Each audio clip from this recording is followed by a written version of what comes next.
ఓం సాయిరామ్.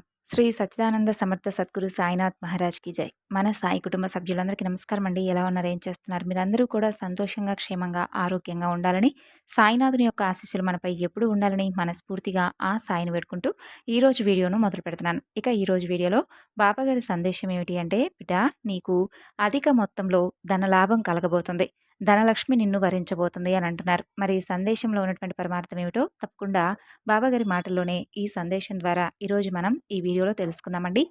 అంతకన్నా ముందు చాలామందికి ఎన్నో సమస్యలు, ఇబ్బందులు ఎదురవుతూ ఉంటాయి కదా!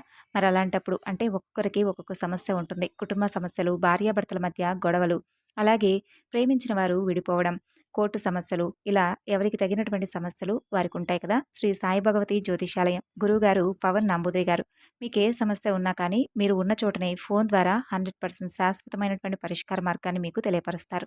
9043637512 సంప్రదించవలసినటువంటి ఫోన్ నెంబర్. ఇక ఇప్పుడు మనం ఈ యొక్క బాబాగారి సందేశంలో ఉన్నటువంటి పరమార్థం ఏమిటో తప్పకుండా తెలుసుకుందామండి. బిడ్డ, నీకోసం నేను అధిక మొత్తంలో ధనలాభాన్ని నీకు ధనలక్ష్మి రూపంగా ఇవ్వబోతున్నాను. మరి ఆలస్యం చేయకుండా బాబా ఎందుకు ఇలా చెప్తున్నాడు, అసలు దేనిని ఉద్దేశించి ఈరోజు ఈ సందేశంలో నీకు మంచి మాటలను చెప్పబోతున్నాడో తప్పక తెలుసుకోమ్మా.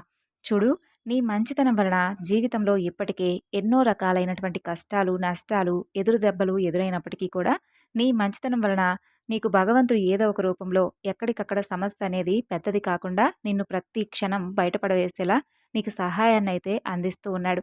నిజంగా నువ్వు అదృష్టవంతురాలివి, అదృష్టవంతులుగా భావించాలి. ఎందుకంటే దైవానుగ్రహం అనేది నీకెప్పుడూ కూడా పుష్కలంగా ఉంది. ఎన్ని కష్టాలు ఉన్నప్పటికీ కూడా చాలా వరకు నువ్వు అన్నీ నెట్టుకుంటూ వెళ్ళిపోయావు. నీ వ్యక్తిత్వమే కారణం, అందుకు తగినటువంటి విధంగా నీ మంచితనం కూడా. అలాగే నీ మంచి మన్ నీ మంచి మనసు వలన కొన్ని విషయాల్లో నువ్వు ఇప్పటికే ఎన్నో ఎదురు దెబ్బలు, అలాగే చాలామంది ద్వారా కొన్ని మాటలు కూడా పడవలసినటువంటి క్షణాలు కూడా ఉన్నాయి.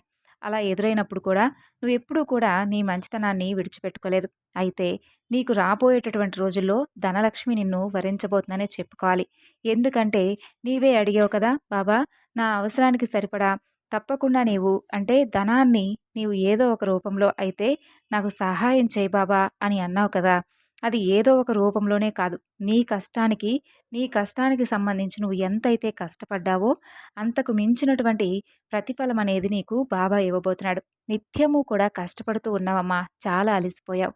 కాబట్టి నీకసలు ఒళ్ళు దాచుకోవడం అనేది చేత కాదు. జీవితంలో మంచిగా ఎదగాలి. మనం ఎవ్వరి జోలికి పోకూడదు. మన పని మనం చేసుకుంటూ వెళ్ళిపోవాలి.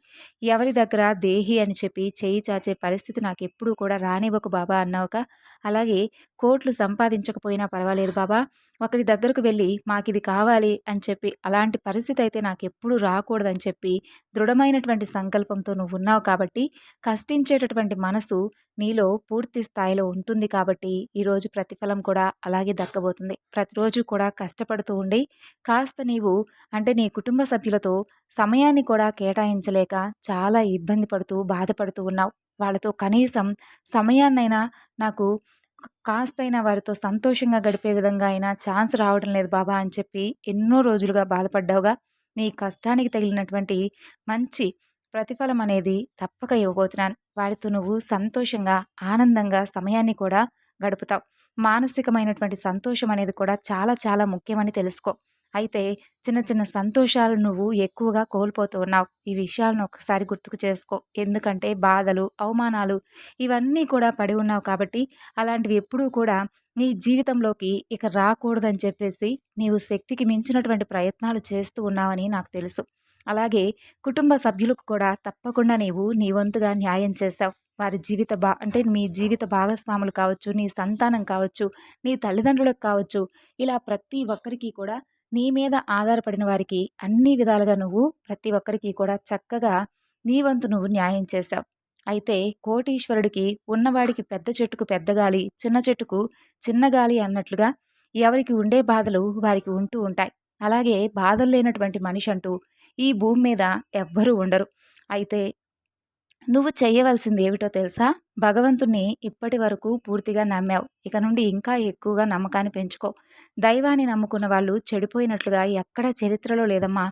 కాబట్టి ఎవరినైనా కానీ అంటే బంధువులను కానీ, ఏ మనిషినైనా కానీ నమ్మి మోసపోయిన వాళ్ళు ఉన్నారేమో కానీ, భగవంతుడిని నమ్మి మోసపోయిన వారు ఎవ్వరూ కూడా లేరు. అతి కొద్ది రోజుల్లోనే ఇంకా ఏదైనా చిన్నపాటి కష్టాలు ఉన్నా కూడా నీ నుండి తప్పక నేను దూరం చేస్తాను. ఈ రోజుల్లో జనాలెలా ఉన్నారో తెలుసా? మనం సంతోషంగా అంటే మన సంతోషంగా కాకుండా బాధలను అనుభవిస్తూ ఉన్నామంటే, ఎదుటి వ్యక్తులు మనతో సంతోషంగా మాట్లాడుతూ బాధపడినట్లే నటించి, మన వెనుక చాలా ఆనందపడుతూ ఉంటారు. కాబట్టి అలాంటి వారి పట్ల నువ్వు కొంచెం జాగ్రత్తగా ఉండు. అలాంటి వారితో నీ ఇళ్లల్లో జరిగేటటువంటి విషయాలను వారితో ఎప్పుడూ కూడా పంచుకోవద్దు.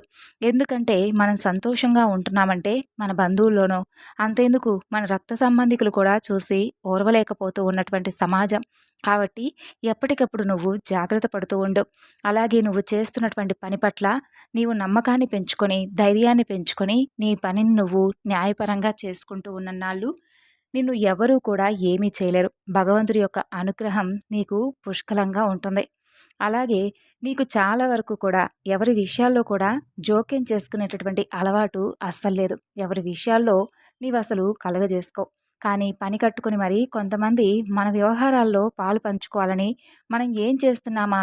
ఏం చేస్తుంటే మనను అంటే మనకొక రూపాయి వస్తుందా? అనేటటువంటి విషయాలను తెలుసుకోవడానికి మన చుట్టూ తిరుగుతూ ఉంటారు.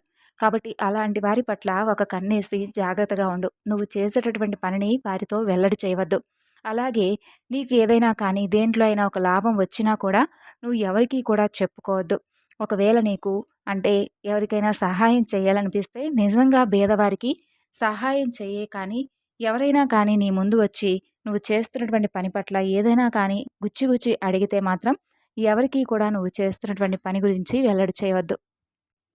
ఈ విషయాల యందు కాస్త జాగ్రత్త వహించి మిగతాదంతా కూడా కుటుంబ సభ్యులతో నీవు ధర్మపరంగా, ఆరోగ్యంగా, ఆనందంగా ఎప్పుడూ కూడా ఇలాగే అంటే ఇప్పటి వరకు ఎంత న్యాయపరంగా నీ జీవితాన్ని నీవు గడిపావో అంతే సంతోషంగా ముందు ముందు రోజుల్లో కూడా నీ మంచి మనసుకు భగవంతుడిచ్చేటటువంటి కానుక కూడా చాలా అమూల్యంగా ఉంటుంది అని చెప్పి నిన్ను నీ మనసును నువ్వు నచ్చచెప్పుకొని ఎప్పటికప్పుడు కోపం కూడా కాస్త అదుపులో ఉంచుకొని ఎందుకంటే మనిషి కోపాన్ని అదుపు చేసుకునేటటువంటి ప్రయత్నం చేసినప్పటికీ కూడా ఆ కోపంలో చెయ్యరానటువంటి పనులు ఎన్నో చేయడానికి సిద్ధపడుతూ ఉంటారు. కాబట్టి అనవసరమైనటువంటి కోపాన్ని ఎప్పుడూ కూడా నీ దరి చేర్చుకోవద్దు.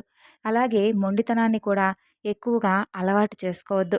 కాస్త కోపాన్నైనా సరే నీవు తగ్గించుకునే ప్రయత్నం చెయ్యి. ఇంట్లో వారి మీద కాదు, బయట వారి మీద కూడా అలాగే ఉండు.